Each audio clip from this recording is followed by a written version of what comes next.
Et là, il y a un nouveau rebondissement dans l'héritage de Karl Lagerfeld. La mort du grand couturier français en février 2019 pourrait bien provoquer un feuilleton similaire à l'héritage de Johnny Hallyday. Et oui, en effet, selon le Parisien, pour l'heure, il n'y aurait pas eu de réunion avec tous les héritiers, fait rarissime, surtout que ça fait déjà plus d'1 an que Karl Lagerfeld est décédé, non pas décidé. Si tout ça, ça serait en partie dû à l'expert comptable de Karl Lagerfeld qui ferait volontairement traîner l'affaire, on évoque aussi un conflit d'intérêts entre les héritiers. Oui. Alors, Baptiste Jabiconi, mon pote que j'embrasse, Sébastien Jondot, son homme de main, ou encore Françoise, sa gouvernante. Alors, il y a même le chat. Le chat, exactement. Choupette, exactement, qui est assez vénère. Non mais je vous le dis, Choupette qui est vénère.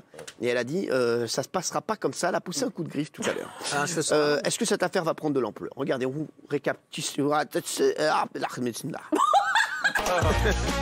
Alors que le couturier Karl Lagerfeld nous a quittés en 2019, les questions autour de son important héritage sont toujours en suspens. Alors qu'il y a quelques mois, une petite guerre médiatique avait été lancée pour déterminer qui étaient les noms présents sur la liste des héritiers du Kaiser, voilà aujourd'hui que c'est le comptable de Karl Lagerfeld qui semble faire traîner la procédure. Le comptable en question, âgé aujourd'hui de 87 ans, aurait décidé de fermer son cabinet il y a 1 an. Aujourd'hui, reclus dans son appartement et atteint par la maladie, il ferait traîner le dossier. Chez les héritiers en attente, parmi lesquels Baptiste Jabiconi, Sébastien Jondot ou encore sa gouvernante Françoise, qui s'occupe aujourd'hui de la chatte Choupette, la tension monte. Alors, vers une nouvelle affaire d'héritage avec celui de Karl Lagerfeld?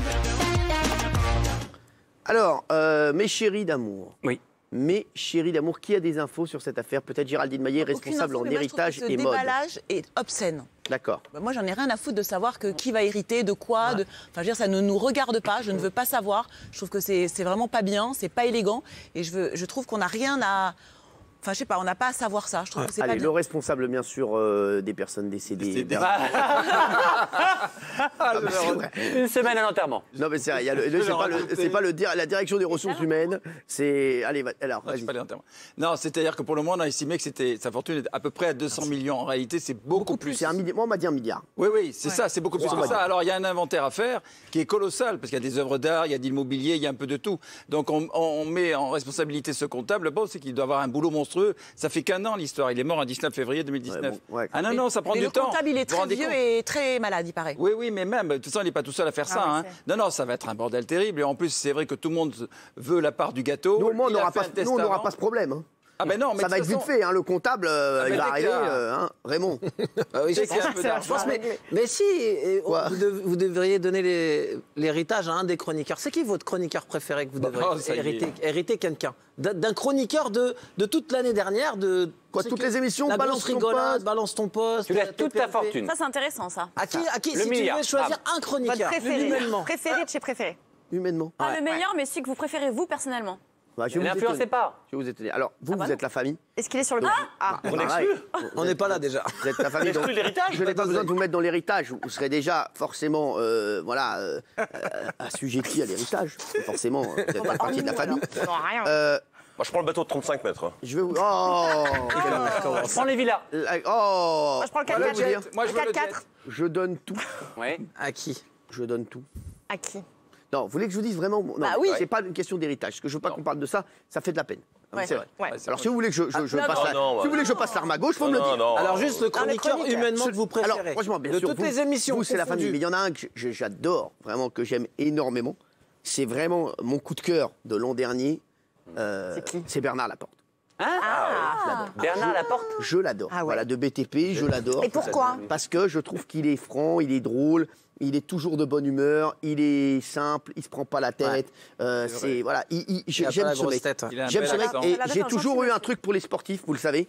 Et c'est vrai que Bernard, il a une mentalité de sportif. Quand je l'appelle, c'est vrai que je peux rester 5 minutes avec lui. Il est quand même vice-président. Il est vice-président de la Fédération mondiale de rugby. Et vous l'avez fait venir pour lancer un top 14. Il est venu en survette avec un ballon de rugby, il a lancé le top 14. Et vous savez ce qu'il y a? Et tout à l'heure, j'ai appelé Bernard Laporte. Je veux dire, c'est quand même énorme. Et je lui dis, il est vice-président de la Fédération mondiale de rugby. Et quand je l'appelle, il a toujours l'impression que c'est le proviseur qui l'appelle. C'est-à-dire qu'il a une montée d'angoisse. Et après, il appelle même son manager, parce qu'il a quelqu'un qui s'occupe de lui aussi pour qui dit, Cyril m'a appelé, tu crois que c'est grave? Et j'adore ce mec parce qu'il est tellement simple. Voilà, et voilà, je l'aime et c'est vraiment quelqu'un, voilà, je vous dis, c'est un super mec. Voilà, vous et chez les femmes, ça serait qui? Chez les femmes, c'est Boudère. Non, c'est Christine Kelly. C'est Boudère, j'aime bien Christine Kelly aussi, c'est vrai, oui. Oui, Mathieu. On revient sur l'affaire? Bien sûr. Parce que moi, ce qui m'avait choqué en tout cas, merci d'être là. Non, c'est bien qu'il soit là. Il recadre l'émission. En revanche, je peux vous dire un truc sur les testaments. Par exemple, moi, un jour, mon notaire me dit, ça serait bien de faire votre testament. Ouais.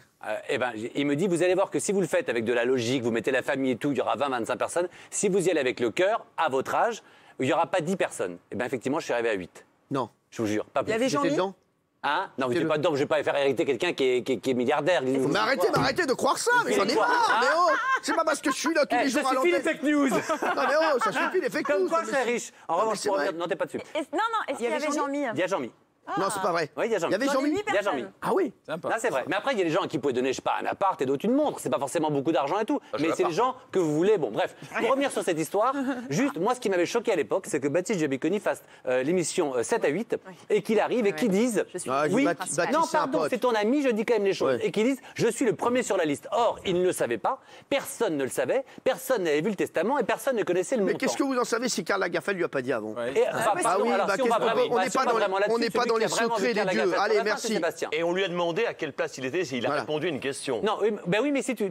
Il a répondu à une question. Selon ce qu'on lui avait dit. Exactement. S'il lui a fait une promesse. Et Baptiste, il avait un vrai amour pour Karl Lagerfeld. Mais j'ai pas dit le contraire. Est-ce que je dis que c'est fake ça? Et c'est normal. On lui propose une interview dans 7 à 8, il s'est fait un peu. Voilà, l'intervieweur était très bon, il s'est fait un peu. On connaît que c'était maladroit, Cyril. Tu vas pas pour dire je suis le premier héritier. C'est pas maladroit parce que si son papa de substitution lui a promis et lui a dit je te promets, je te donne tout, et lui on lui pose la question, et peut-être naïf par amour, et il va te répondre moi, regardez, je te donne tout. Moi j'ai dit la même chose à Bernard Montiel. Je lui ai dit je te promets, je te donne tout. Voilà. Et Bernard, il fera l'interview dans 7 à 8 et vous saurez après que c'était une énorme connerie. Oui, voilà. Et moi j'en profite, testament, je dis face caméra à ma famille, si on vient vous voir, on vous demande l'héritage, dites non. C'est que des dettes, c'est que des crédits, dites non. Il n'y a pas d'héritage. D'accord. J'en profite. Ouais, moi, arrête de parler d'héritage. Non, on veut le Raymond qui pue des pieds. Arrête, mais c'est vrai, arrête. Quand j'entends le reportage, Cyril, il y a un truc qui m'est venu à la tête. Parmi les 6 héritiers, 6 ou 7, il y a Choupette. Est-ce qu'il ne joue pas la montre pour que Choupette passe l'arme à gauche? Ça fait une part de plus dans l'héritage. C'est vrai, vous avez raison. C'est vrai qu'une chatte, ça meurt très vite. Non, mais c'est vrai. Ça dépend quel âge elle a. Une chatte, ça meurt à 15 ans. On a une Choupette. Enquête sur Morandini, tout ça. Magali. C'est vrai que nous, en tant que téléspectateurs, on s'en fiche un peu. C'est des histoires de riches. Bravo, voilà, c'est ça. Je suis d'accord, Magali. C'est vrai qu'en fait, on a eu Johnny Hallyday. Bon, après, c'était Johnny. Voilà, c'est ça. On n'aime pas, mais c'était une idole, une icône. Je veux dire, Karl Lagerfeld, il a fait quelque chose juste avant de décéder. Il en fait ce qu'il veut. Je suis assez d'accord avec vous. Voilà, après, on n'a pas à s'immiscer. Je rejoins un peu et je rebondis sur ce que disait Géraldine. C'est indécent, on n'a pas besoin de... Je vais vous dire, bizarrement, les deux meilleures interventions, ce sont les personnes qui sont les plus loin. Vrai, hein. Géraldine et Magali. Bravo à vous. Et c'est vrai, et la grande question, moi, je me pose, c'est... Je prendrais bien la place de Delormeau. Bon, bah oui, vous avez bien raison. Enfin, écoutez. Elle prendrait bien la place de Delormeau, c'est la question que je me pose. C'était bien pendant 2 mois, en fait. Bravo Magali, bravo. Parce que l'audience, je ne t'aime pas non plus. Je pense que pour revenir à ça, l'audience, ça va peut-être pas être terrible. Alors je vous dirai demain Magali. C'est qui cette meuf là? Magali, c'est mon amie et c'est une téléspectatrice. Et Magali, je vous fais des gros bisous Magali. Tes fans. Magali, et vous êtes génial. Attends, je sais que je suis sur l'héritage, je te soutiens, Mathieu. Bon, allez, Mélanie, ça va. Mais non, plus vite il sera parti, plus vite passera la main gauche. Ne soyez pas avec lui.